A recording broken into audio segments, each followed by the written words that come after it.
नमस्कार दोस्तों, एक बार फिर से आप सभी का स्वागत है मेरे YouTube चैनल पर।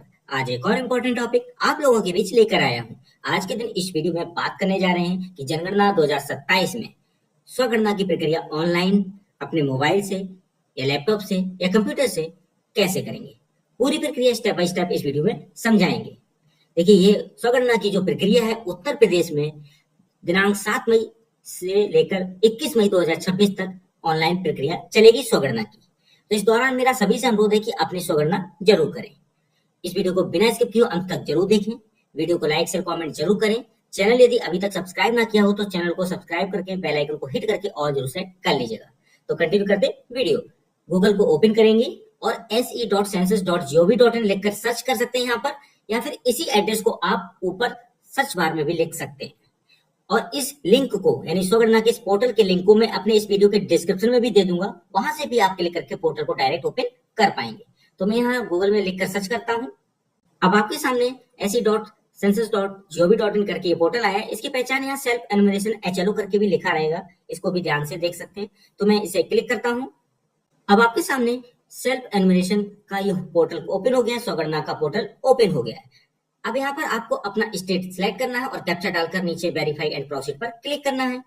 अब आपके सामने एक मैसेज आएगा जैसे आपने स्टेट और कैप्चा डालकर वेरीफाई एंड प्रोसीड पर क्लिक किया। मैसेज में देखिए साफ लिखा है, जनगणना 2027 के मकान सूचीकरण कार्य चरण के स्वगणना पोर्टल में आपका स्वागत है। इस पोर्टल के माध्यम से आप संबंधित मकान सूचीकरण हेतु अपने परिवार से संबंधित जानकारी प्रदान कर सकते हैं। इस प्रक्रिया को पूरा करने में लगभग 15 से 20 मिनट लगेंगे। तो पुष्टि और सबमिशन के बाद आपको SMS और ईमेल आदि प्रदान किया जाएगा के माध्यम से एक स्वगणना पहचान संख्या प्रदान की जाएगी। जब जनगणना प्रगणक आपके घर आए तो कृपया अपने परिवार के लिए मकान सूचीकरण कार्य को पूरा करने के लिए उनके साथ यह पहचान संख्या साझा करें।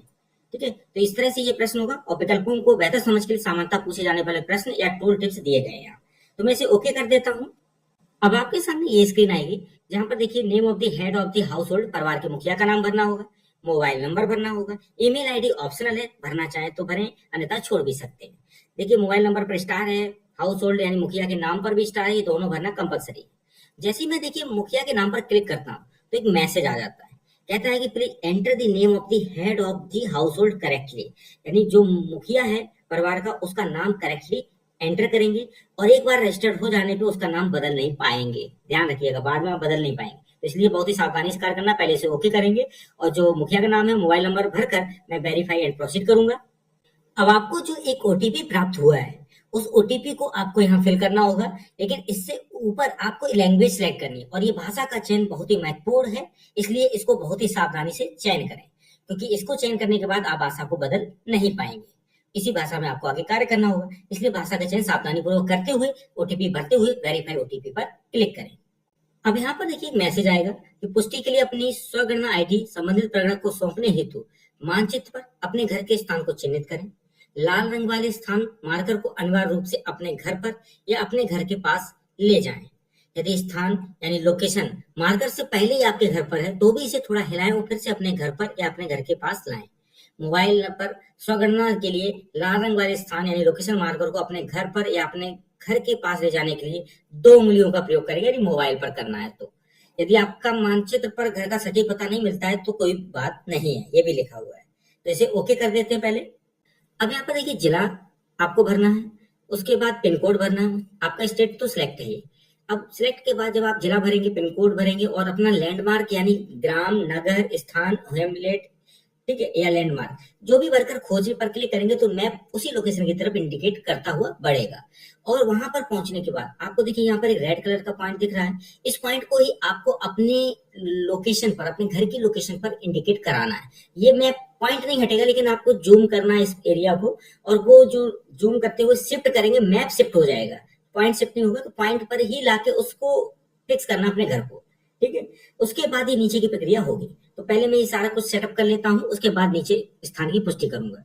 जब आप अपनी लोकेशन को सेट कर लेंगे, यदि कोई समस्या भी होती है तो भी बोला गया है, कोई बात नहीं। तो सेट हो जाने पर आपको यहाँ 2 ऑप्शन दिख रहे हैं। यदि गलत सेट हो तो रद्द करें, सही सेट हो रही स्थान की पुष्टि करें, और यदि कोई प्रॉब्लम है तो पुनः स्थापित करना हो सकता है, और सब कुछ सही करना है और सब कुछ सही हुआ है तो आप सहेजें और आगे बढ़े पर क्लिक करेंगे। तो मैं स्थान की पुष्टि करता हूँ, उसके बाद सब कुछ सही होने पर सहेजें और आगे बढ़े पर क्लिक कर रहा हूँ।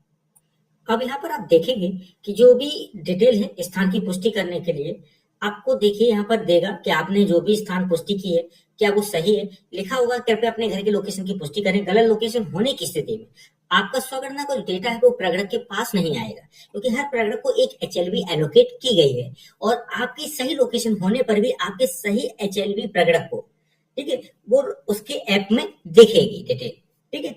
तो ये चीज आपको पुष्टि करनी होगी। यदि नहीं भी दिख पाती है तो उस केस में क्या होता है, जो इशू आता है, तो उस केस में आपका जो जनगणना है वो अपने ऐप से एक नॉर्मल तरीके से ही वो प्रोसीड करेंगे, ठीक है।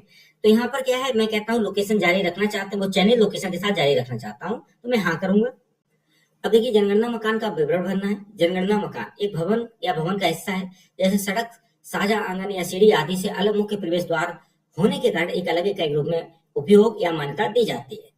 ये बात जनगणना मकान को समझाने के लिए लिखी गई है। अब जनगणना मकान के फर्श में प्रयुक्त सामग्री क्या है? ठीक है, जो भी प्रयुक्त है वो आप उत्तर यहाँ देंगे, ठीक है, क्लियर। मैं उत्तर देकर अपना डेटा प्राइवेसी के तौर पर रखूंगा, यहाँ उत्तर नहीं दूंगा, ठीक है। जनगणना मकान की दीवार में प्रयुक्त प्रमुख सामग्री क्या है, वो मैं उत्तर दूंगा। इसके बाद अगला प्रश्न आएगा, जनगणना मकान के छत में प्रयुक्त प्रमुख सामग्री क्या है, उसका उत्तर दूंगा। जनगणना मकान की स्थिति क्या है, उसके उत्तर दूंगा। जब ये सारे उत्तर दूंगा, सही उत्तर होने पे मैं सहेजें और आगे बढ़े पर क्लिक करूंगा। तो मैं इतने उत्तर देने के बाद सहेजें और आगे बढ़े पर क्लिक करता हूँ। अब आपके सामने एक प्रश्न आएगा, क्या आप सुनिश्चित हैं कि आप जारी रखना चाहते हैं? तो मैं हाँ करता हूँ। अब यहाँ परिवार से संबंधित जानकारी देनी होगी। परिवार में सामान्यतः रहने वाले व्यक्तियों की कुल संख्या, मुखिया का नाम ऑलरेडी दे चुके हैं, वो रहेगा फिल होके। परिवार के मुखिया का नाम चुनी हुई भाषा में, जो आपने भाषा चुनी है, जैसे कि हिंदी चुनी है तो आप उसी भाषा में दर्ज करेंगे। उर्दू चुनी है कोई तो उर्दू में दर्ज करेंगे, जो भी भाषा आपने चयनित की उसी में। परिवार के मुखिया का लिंग भरना है, ठीक है, पुरुष, स्त्री या ट्रांसजेंडर व्यक्ति। इसके बाद नीचे की तरफ चलेंगे। यदि अनुसूचित जाति या अनुसूचित जनजाति या किसी अन्य से हैं तो वो अपनी उस जानकारी को भरेंगे। यदि उन्हें जानकारी होने में समझ नहीं है तो वो इस लिस्ट को भी देखकर भर सकते हैं, ठीक है। जातियों का एक समूह का लिस्ट दिया गया है, उसको देख भी सकते हैं, ठीक है। यहाँ पर क्या करते हैं, सारी डिटेल्स भरते जाएंगे।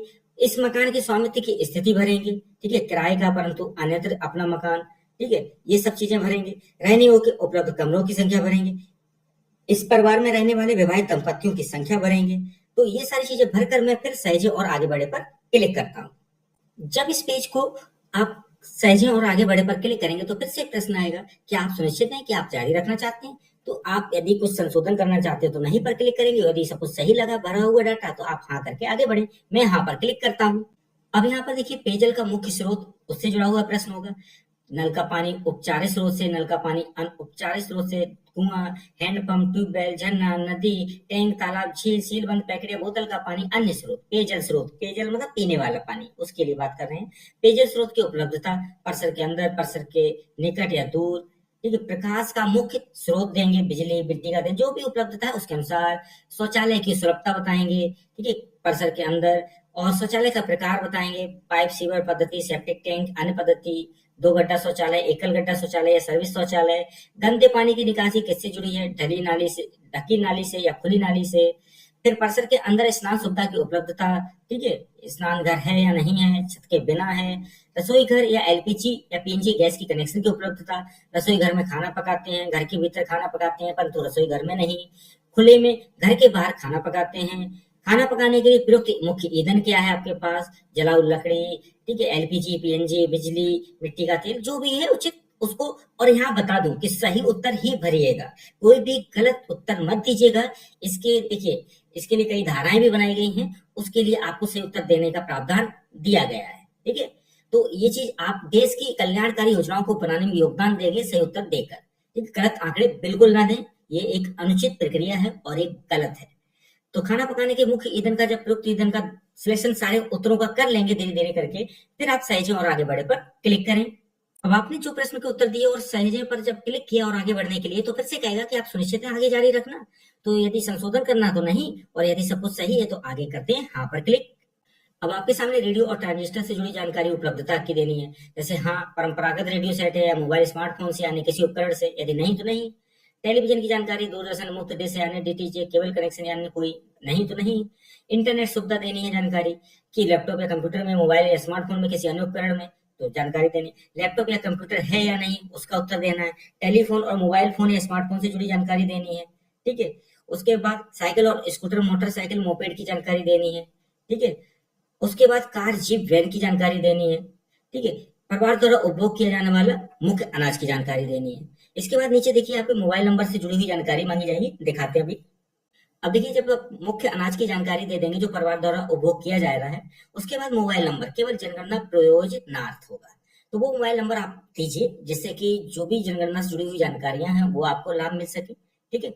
और जो भी मैसेज हैं वो समय से आपको प्राप्त हो सके। सारी जानकारी भरने के बाद फिर से सहेजें और आगे बढ़े पर क्लिक करना होगा। तो मैं सारी जानकारियां आपको भरने के बाद सहेजें और आगे बढ़े पर क्लिक करता हूँ। अब इस बार भी मैंने जो जानकारी भरी है, यदि वो सब कुछ सही है तो मैं यहाँ पर क्लिक करके आगे बढ़ूंगा, यदि कोई संशोधन होगा तो ही नहीं पर क्लिक करके वापस संशोधन करूंगा उत्तरों का। तो मेरे हिसाब से मैंने सारी जानकारियां सही भरी। तो देखिए सारे विवरण जो भरे हुए हैं वो अब आपको पूर्वावलोकन के लिए मिलेंगे। तो परिवार पंजीकरण विवरण से जुड़े हुए जो भी प्रश्न है नीचे, स्थान विवरण है या आपके जितने भी प्रश्न अभी मैंने वीडियो में दिखाए, वो सारे वो आपको यहाँ दिखेंगे। तो मैं सबसे नीचे चलता हूँ, लास्ट में, सबसे लास्ट में आएंगे तो देखिए संशोधन के लिए वापस जाए पर क्लिक करेंगे। ड्राफ्ट के रूप में अभी इसे सेव कर देंगे, बाद में डिसीजन लेना है जो भी आपको उसमें संशोधन पुष्टि करें सबमिट करें होगा, ठीक है। और यदि सब कुछ सही विवरण है तो आप पुष्टि करें और सबमिट करें पर क्लिक करेंगे। तो मैं यहाँ पुष्टि करें और सबमिट पर करें पर क्लिक करता हूँ क्योंकि मेरे द्वारा सभी विवरण जांचे गए हैं वो सभी सही है। तो मैं करता हूँ क्लिक पुष्टि करें और सबमिट करें पर। अब आपके सामने देखिए एक मैसेज आ रहा है कि अंतिम रूप से सबमिट करने के बाद सबमिट किए गए डेटा में कोई बदलाव संभव नहीं होगा। क्या आप आगे बढ़ना चाहते हैं? तो मैं यहाँ यही सजेस्ट करूंगा कि आप पूरी जानकारी एक बार दोबारा से चेक कर लें। कोई भी विवरण गलत नहीं होना चाहिए, कोई भी विवरण गलत तरीके से प्रस्तुत नहीं करना चाहिए। आप सभी जानकारियां बिल्कुल सटीक और सही दें। उसके बाद जब सब विवरण सही हो जांचने के बाद तब आप पुष्टि करें और सबमिट करें पर क्लिक कर देंगे और मैसेज ये आएगा। तो मुझे लगता है मेरे हिसाब से मेरी जानकारी मैंने सब कुछ सही भरी है जांचने के बाद। तो मैं यहाँ क्या करता हूँ, अपनी पुष्टि करता हूँ कि मेरे द्वारा समस्त जानकारियां सही भरी गई हैं। तो मैं यहाँ हाँ पर क्लिक करता हूँ, लेकिन इसके बाद संशोधन नहीं होगा, ये ध्यान रखना है। तो मैं सभी विवरण जांचने के बाद संतुष्ट हूँ, सही है। अब मैं हाँ पर क्लिक कर देता हूँ।